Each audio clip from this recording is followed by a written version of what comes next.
"4,300 miles from Hawaii's shores is the shoreline of another part of America, the Gulf Coast city of Mobile, Alabama. Mobile is the nation's azalea capital. It gave birth to Mardi Gras long before New Orleans adopted the event. Mobile is the city of Six Flags, and it's the staging ground for something people in Mobile can't quite figure out. I think it's a boat. I think it's a cruise ship. Ever since the Hawaii Superferry emerged from a shipbuilder's construction shed, anyone who has spotted it has wondered what it is and why the vessel with a strange name is sitting there. Curiosity has kept Cedric Stevens busy while he has waited for the croakers and the mullets to bite. I was thinking there was something for us down here in Mobile, not knowing it was going to Hawaii. So I said if I can go hide somewhere on and get a chance to go to Hawaii. Shipbuilder Austal USA specializes in building fast ferries. You can see all your pumps and engines. Austal engineers installed a boatload of high-tech gadgets. It helped the catamaran cut through sea trials at 48 miles an hour. A lot of work went into making this boat so that we could provide it to Hawaii Superferry, and really so it's something for the people of Hawaii. This something for Hawaii's people was created in a city that's steeped in its own traditions, different from Hawaii. This has Hawaii roots in it. We wanted to keep it a very simple and understandable name. Alakai means pathway to the sea. The recent christening ceremony exposed Mobile natives to pieces of Hawaii, kind of a cultural exchange. Thank you, my goodness. No, let's do that again. Thank you. The Hawaii Superferry isn't making a splash in Mobile news circles, but it is raising eyebrows up and down the Mobile River. I think it's a yacht. I think it's a yacht. I think it's a ship. It's a little of both, a superstructure that was born in Mobile and is bound for Hawaii. From any angle, the Hawaii Superferry looks huge.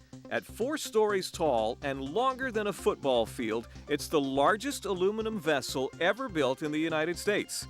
But what does it look like on the inside? We made the trek to Mobile, Alabama to find out. A long trip to where the Superferry was born and built. Shipbuilder Austal USA began constructing the Superferry 3 years. During our exclusive look inside, we saw the interior work as it headed down the home stretch. The last time I saw the vessel was back in December. It was still in the shed. It was still under wraps. There wasn't any carpeting in. None of the seats were in. The seating is in, but we'll get to that later. First stop on this tour, the power source. This is the engine room.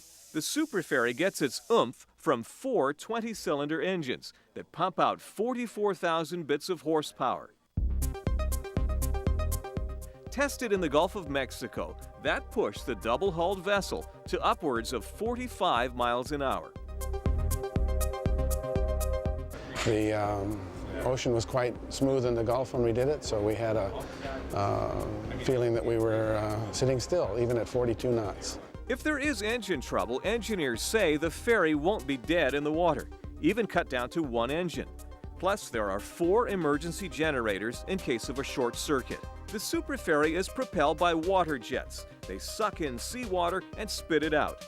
There are no exposed propellers. The propulsion system was built by Rolls-Royce. You can see all your pumps and engines, how many starts you had and run hours. A long hike from the engine room, high up on the bridge, on the very top floor, is the control room, a space right out of Star Wars.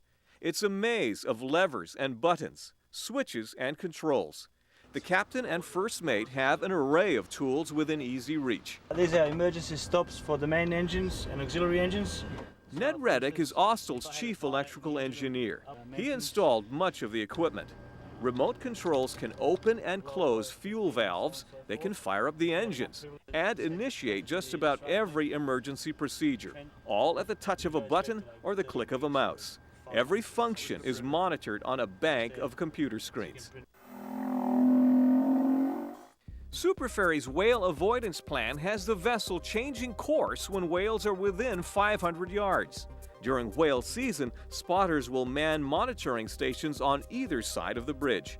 Since the ship is so maneuverable and it's going so fast, all it will take is just a quick wrist on the control and we'll be out of the way of the whales.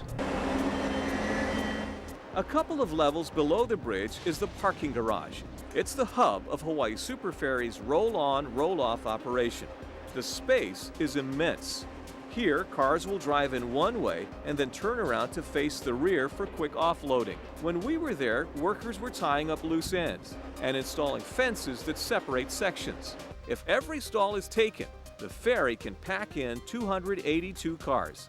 We can configure the ship to carry nothing but cars if we wish, and at a low height, or if we have high vehicles like trucks and buses, we can hoist the mezzanine decks up and park those vehicles underneath.